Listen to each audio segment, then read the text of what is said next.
Listening is the main thing for me, especially because I didn't, spend a lot of time practicing. One thing I could do is like listen to music.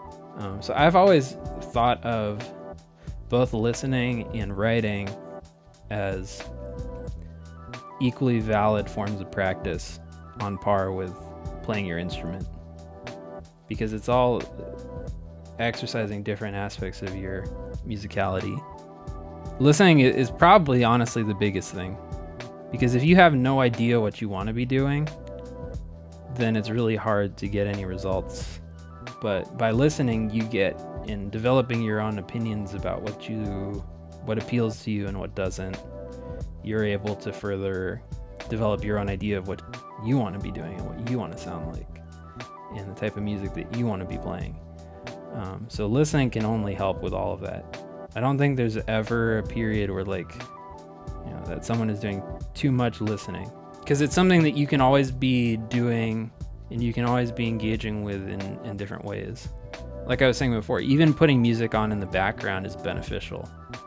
If you're out somewhere and your folks have the radio on in the car, or you're at the store and they're playing music in the background, spend some time seeing if you can sing the bass line along with the tune by the time you're done listening to it.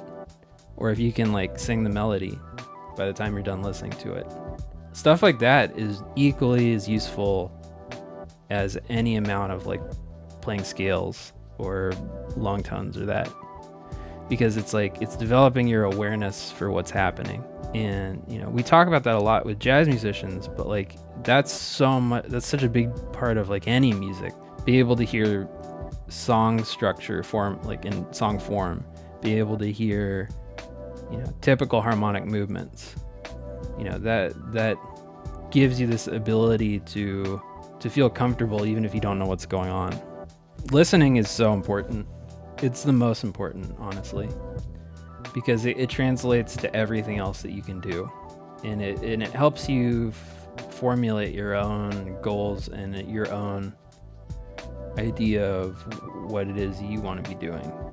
Yeah, I love that you mentioned passive listening and active listening. To me, there's a huge difference. Passive listening, we're cleaning our room, we're doing the dishes, we're doing something else and have something on in the background.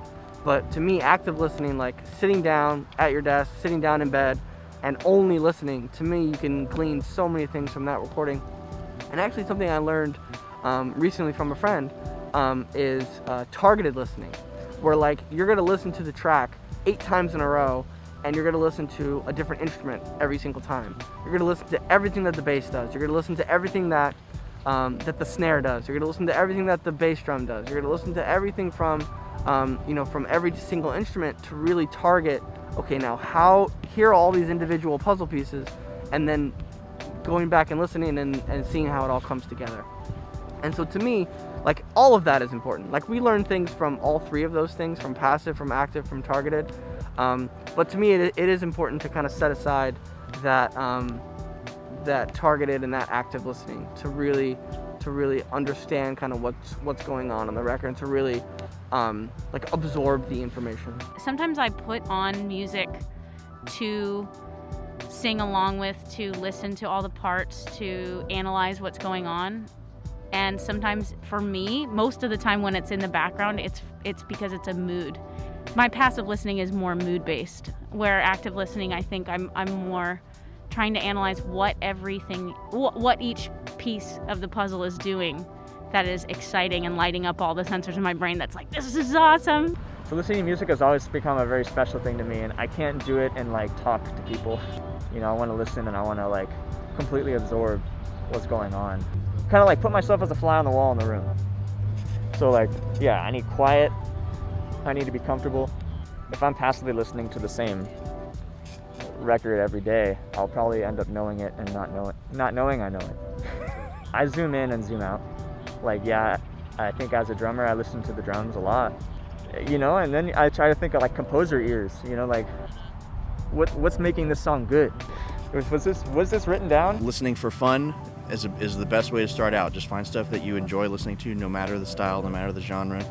And then as you mature a little bit and get more into the music and you're starting to perform more different styles, now you're gonna start listening in a different way, in a more intent way. Whereas before you're just like sitting there listening to Clifford Brown and the band play, or you're listening to the New York Phil play a concerto or whatever it might be, and you're just enjoying it, you're just taking everything in. And then as you get older and more into it, now you're going to be like, all right, I'm going to listen to the New York Phil, but I'm only going to listen to the way the brass articulates, and then you listen to the same thing next time through. I'm only going to listen to the way the string section is phrasing everything, those kinds of things where you're more intent on finding exactly what it is you want to focus on. And the more you explore and discover all that kind of stuff in music, the more it's going to show up in your own playing.